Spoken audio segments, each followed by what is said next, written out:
Hello friends and welcome to this little video. Les amis, le Rwanda, le Burundi et d'autres pays n'ont pas parlé à certaines personnes au Cameroun. C'est-à-dire, le tribalisme bien orchestré par ceux qui sont au pouvoir aujourd'hui, c'est quelque chose de très dangereux. Mais ils ne voient pas cela. C'est-à-dire, à chaque fois qu'ils sont en difficulté, c'est le débat tribal. C'est telle personne qui est en train de faire telle chose ne vient pas de notre ethnie, il vient de l'autre ethnie qui est en train de se moquer de X, de moquer de Y. Voilà comment ça se passe. Quand la crise anglophone a commencé, des gens ont tout fait, parce que j'ai discuté avec des amis à la radio et autres, ils ont tout fait pour dire que les anglophones ne veulent pas les francophones. C'était une stupidité. Et quand ils ont vu que ça ne pouvait pas prospérer, ils ont passé à une autre vitesse. Ils changent de tactique juste pour rester au pouvoir.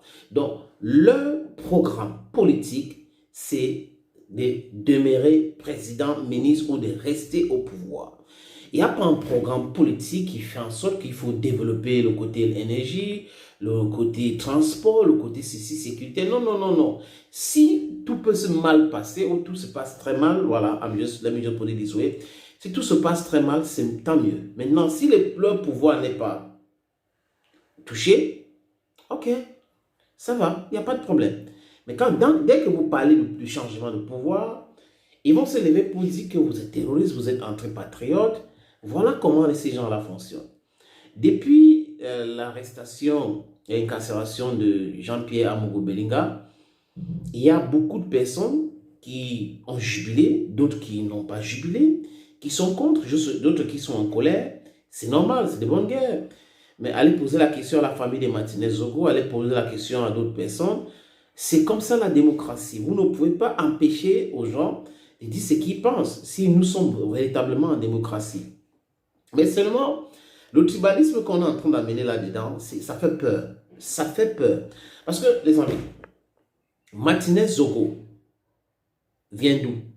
Ce n'est pas à moi de répondre à la question. Écoutez, vous pouvez aussi faire vos petites enquêtes. Martinez Zogo vient d'où? Amogo Belinga vient d'où? Tous les gens là qu'on a arrêtés, ils viennent d'où? Les activistes qui sont autour de ce dossier, regardez leur identité. Est-ce qu'on doit procéder de la sorte? Si des gens voient que les choses ne se passent pas bien dans leur pays, ils ont le droit de se lever et dire. Ils ont le droit de donner leur vie. Parce que la plupart des activistes, la plupart des personnes qui parlent sur les réseaux sociaux ne parlent pas au nom d'un tribu, ne parlent pas au nom d'un peuple. Quand quelqu'un est en train de s'enrichir, ce n'est pas au nom d'un peuple. Quand quelqu'un est homme d'affaires richissime, ce n'est pas au nom d'un peuple. Quand quelqu'un est pauvre, ce n'est pas au nom d'un peuple. En fait, ce n'est pas au nom d'un peuple. Il n'y a pas eu une organisation, un peuple s'est levé pour dire qu'il faut jubiler l'arrestation d'Amogo Belinga. Ça n'existait pas. Je n'ai pas vu une réunion des Bamileke qui se sont levés parce que là, c'est de ça que je parle. J'ai vu une émission sur Vision 4 où il me semblait que les gens voulaient tirer. Hein, les gens tiraient même. Hein, dans ce sens, ils parlaient de Bamileke et autres. Alors qu'on devrait plutôt parler des Camerounais. Un Camerounais, c'est un Camerounais. S'il a fait du faux, il a fait du faux. Si ce n'est pas du faux, ce n'est pas du faux. Si c'est l'acharnement, c'est un acharnement. Donc, il ne faut pas tous les jours catégoriser les gens, hein, pousser les gens dans leur tribu. À chaque fois qu'ils disent quelque chose, vous voyez, c'est un Gangui. Il dit ça, mais les Ngui ne m'ont pas envoyé faire cette vidéo. C'est un gars Bamileke, mais les Bamileke ne m'ont pas envoyé faire cette vidéo. C'est un gars Ekang, les Ekang ne m'ont pas envoyé faire cette vidéo. C'est un gars Betty, c'est un gars Boulou. Je dis n'importe quoi, les amis, c'est un gars Sawa. C'est du n'importe quoi. Les gens agissent en tant que citoyens d'un pays. Ça peut plaire ou déplaire.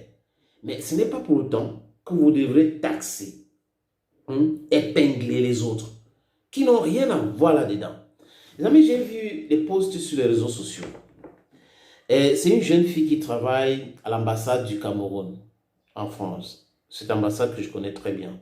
Parce que je me rappelle quand une fois j'étais à Paris, on avait volé nos passeports dans la voiture à la gare du Nord. Et on allait faire un laissez-passer parce qu'on devait aller en Allemagne, Luxembourg, Belgique. On devait faire un tour en Europe. Voilà. C'était une tournée européenne avec l'artiste Danton. Et on est arrivé là-bas. Des gens qui devaient nous donner ce laissez-passer, on a payé plus de 100 euros. Mais seulement, c'était frauduleux. C'est-à-dire que l'argent est entré dans leur poche. Ils mettaient le cachet d'abord sur le papier là et ils prenaient juste les photos, ils mettaient sur ça.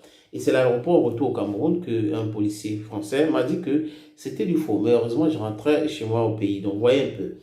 J'ai dit ça pour vous dire simplement que je connais bien cette ambassade et connais la façon que certaines personnes fonctionnent dans cette ambassade.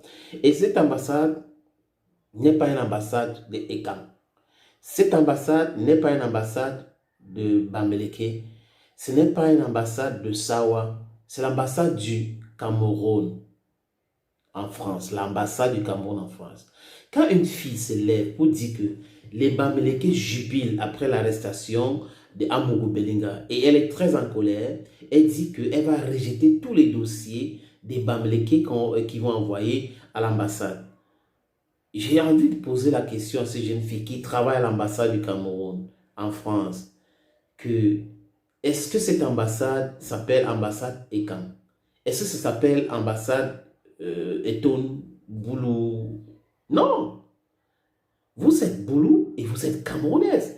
Vous travaillez dans cette ambassade en tant que Camerounaise. Et vous êtes là pour servir les Camerounais. Donc si pour une histoire, hein, votre mari, vous avez les querelles à la maison, vous avez des problèmes avec votre mari ou votre enfant, vous arrivez au travail, vous mettez tout le monde mal à l'aise, vous rejetez les dossiers des gens parce que votre mari vient d'un tribu et vous venez de l'autre tribu et il a osé discuter avec vous à la maison. Ça n'a rien à voir. L'arrestation, l'incarcération de Amougou Belinga n'a rien à voir avec l'ambassade du Cameroun. Donc, chacun, dans son petit coin, dans son petit bureau, va transformer ça en village. Voilà, il sera le chef ou la chef de ce village-là pour décider d'exclure les autres qui ont émis, qui ont dit ceci, qui ont commenté. Normalement, l'ambassadeur du Cameroun en France devait se saisir de ce dossier. Il devait se saisir de ce dossier pour limoger cette fille ou lui donner une demande d'explication. Parce que c'est incompréhensible. You cannot be working in an embassy and because you have problems or because you love somebody and the person has been arrested by the justice of your country and you're saying that Bamileke people are jubilating. Consequently, you are going to reject systematically their dossiers for visas. Are you kidding me? Are we in a village like setting? Tribalism is eating deep in the very fabric of this country. And if nothing is done, you know, Rwanda spoke to so many and we didn't understand. Nobody really wants something like that to happen in Cameroon. But the way things are going, I am afraid. Are you afraid? Thank you for watching.